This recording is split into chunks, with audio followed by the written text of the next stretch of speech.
Have you ever just fallen off a cliff, landed in the snow, lost your memory, and then fallen in love with a stranger? Of course you haven't, because that's the plot of Falling for Christmas starring the Lindsay Lohan. And that's what we're here to talk about today. This movie, again, has the standard Christmas rom-com formula. So, spoiler alert, it takes place in a small town, and she's gonna get the guy at the end. It's still a very cute story, and I really enjoyed seeing Lindsay Lohan in this more motherly role, because the last time I saw her, she was playing a high schooler. So, Lindsay is playing a character named Sierra Belmont, who is an heiress to this hotel ski resort mogul. But don't judge her yet, because she actually really hates it. She's kind of over the lifestyle. She's kind of over feeling like everything is being done for her, and she's looking for a way out. She doesn't want to be known just for having her dad's last name or living under her dad's shadow, so that she can feel like she actually accomplished something versus things being handed to her. Her dad doesn't really seem like he's on board with that though, because he's like, I'm gonna give you a job at the hotel anyway. And the job that he decides to give her is literally a fictional job. Vice President of Atmosphere. It's not even a real job. I think he just made it up to give me something to do. Truth be told, I'm actually kind of on the fence with this ideology. I mean, yeah, you should want to work for your own stuff and do your own thing. But if your dad went out of his way to create generational wealth for you, who are you to deny that? Like, that man ran so that you could sit down in a fur robe and get everything done for you and live your best soft life. But she don't want that. So she's dating this influencer named Tad, and he is the exact type of influencer that everybody hates. He does everything for socials and to trend. He's obsessed with himself and not in a healthy way. He's gatekeepy, and he thinks he's better than everybody else, including his girlfriend. Jingle bell time. Little pitchy sweetie, what a bright time. It's the right time. Like, imagine calling Lindsay Lohan pitchy, but you get it. Basically, his entire personality is being an influencer. Now, Sierra, Lindsay Lohan, could not stand this guy because she actually has a brain and goals in life, and he just kind of floats through life and lets things come to him. But she's basically with him because they kind of give off power couple vibes and the optics look really good. But deep on the inside, she really don't fuck with him too much. Unfortunately for her, he wants those optics to get just a little bit better, so he decides that he's gonna propose.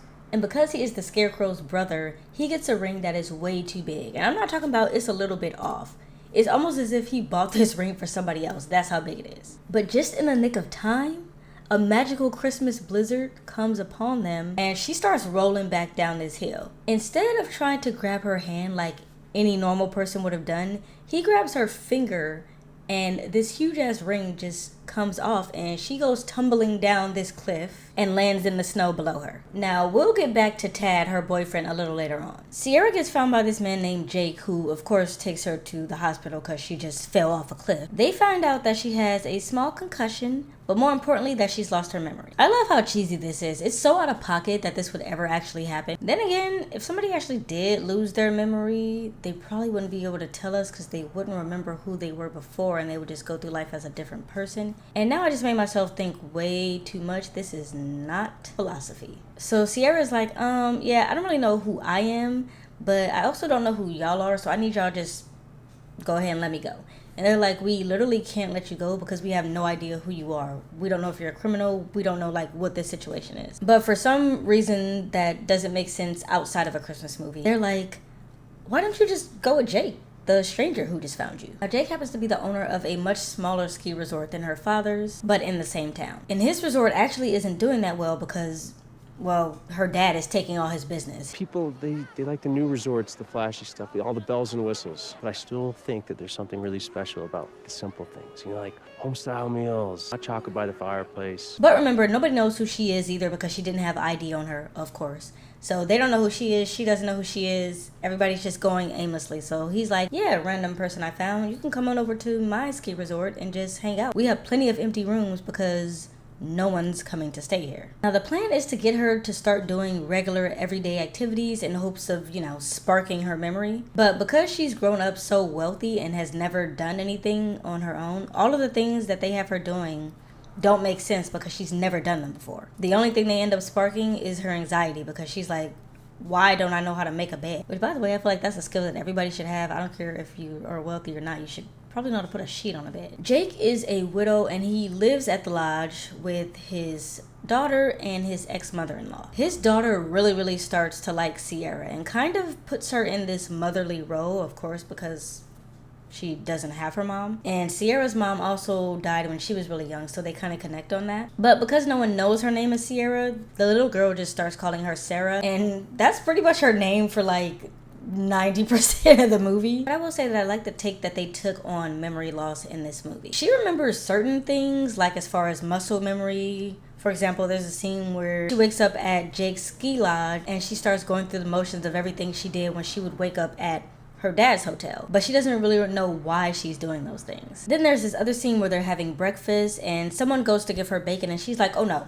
I don't mess with the bacon. And they're like, why? And she's like, actually, I have zero idea why I don't eat bacon. I just remember that that's something that I say. So she tries bacon and finds out, like the rest of us, that bacon is too good to be bad. So now she eats bacon. I really do try to be more of a turkey bacon person, but I'm not gonna sit here and act like regular bacon doesn't just hit different. It does hit different. So at this point, you're probably thinking, okay, this movie is giving very much cheese, like bring in the cheese. How does she randomly end up meeting this perfect guy with the perfect kid and all this blah, blah, blah? And I'm gonna stop you right there because it's not cheesy. It's Santa. Earlier in the movie, Jake's daughter and his ex-mother-in-law went to the Christmas market and they did this Christmas tradition of writing down their Christmas wish, putting it on the Christmas tree, and basically waiting for Santa to fulfill it. Did I say fulfill it? Yikes. And that's exactly what Santa did. So, of course, the wish that the little girl wrote down was she wants her dad to find love, she wants her dad to be happy, she wants a stepmom, something along those lines. On a side note, this Santa always looks like AI to me. I don't know. There's something about him that's giving uncanny valley, but I think he's a real person, so I don't know. So that is how the magical Christmas blizzard happened, and that's how Sierra ended up at this ski lodge, because she is the wish that Santa is granting for this little girl. Now, as the days go by, Sierra starts to get closer and closer with his family. And she's actually starting to learn how to do things like flipping a pancake. Quick story time. I flipped a pancake like this in middle school, and when the pancake landed, because it was coming from the air, everything that was in the pan splashed in my face, and I had to walk around with burns on my face for an entire semester. True story. But anyway, yeah, she's getting real cozy with Jake and his family. They're singing Christmas carols by the fireplace, building gingerbread houses, and she is essentially getting ready to become a whole ass stepmama. And she don't even remember her name. But just as they're getting ready to have their first kiss, Jake all of a sudden is like, wait a minute. You don't know who you are, and neither do I. You might have a whole man somewhere, so we can't be having our first kiss. And she's like, yeah, you're right, but that would be really unfortunate if I did. And in my opinion, I don't know, no harm, no foul. Like, she doesn't know who she is, he doesn't know who she is, so is it really cheating? Is that a hot take? So because she has gotten so close with the family, the mother-in-law, or the daughter's grandmother, starts to tell her like, hey, yeah, this is all amazing, but our lodge isn't actually doing that well right now because we haven't had reservations because there's this much bigger ski lodge that is taking all of our business. And that if they don't get any reservations or make any money for the rest of this season, that they're gonna have to close their doors forever. Now, if you remember, Sierra was having a hard time taking this fabricated made-up job from her dad, and that's because she actually felt like she had skills that she wanted to utilize. So lo and behold, she comes up with this great idea for them to save their ski lodge, because I guess after years of growing up in this wildly successful ski resort family, she actually has some good business sense. And she's like, look, what you need to do is invite every single person that's ever stayed here to come down. We'll say it's a party, we'll get a little fundraiser going, and you'll make some money that way.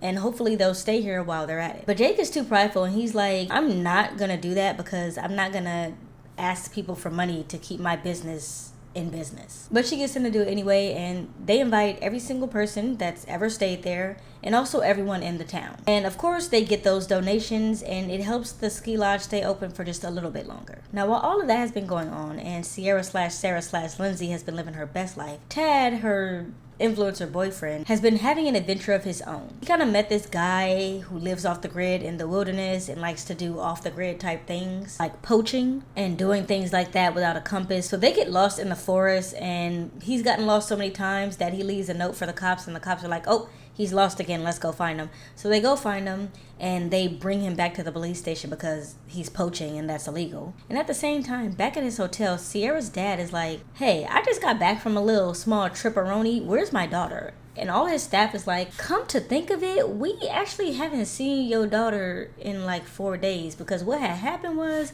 she left and she never came back. And he's like, so y'all haven't seen her in 4 days and nobody thought to maybe go look for her or tell the cops or anything? And they're like, no, we didn't think about that. So he ends up going to that same police station that Tad is now at. And Tad tells him, hey, yeah, I was with her. We did go somewhere and I did propose. But then she fell down a cliff and I didn't go look for her because why would I do that? And then the sheriff is like, oh, shit, that's your daughter? I know exactly where she is. I left her with this stranger who found her. So they end up going to Jake's ski lodge while this party is happening and making a huge scene. Darling! Look at you! I've searched and I've searched. There you go. Reunited for Christmas. And she's like, unhand me, good sir. And Tad is like, okay, you might not remember me, but you're definitely gonna remember this ring. And he puts it on her fingers and she's like, this shit is still too big. Didn't I tell you this already? So she begrudgingly leaves because it's feeling like she doesn't even want to go back with her actual family. Or more specifically, she doesn't want to go back with Tad. And she leaves Jake and his family looking so sad.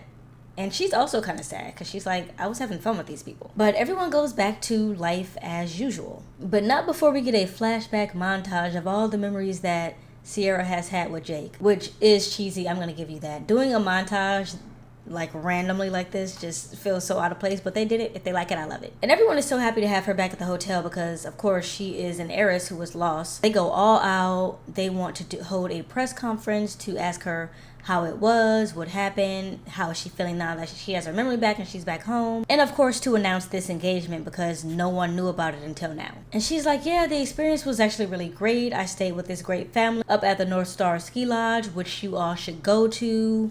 Again, that's the North Star Ski Lodge. Go make a reservation there. But the journalists are like, yeah, we're not really asking about that ski lodge. Nobody's talking about that.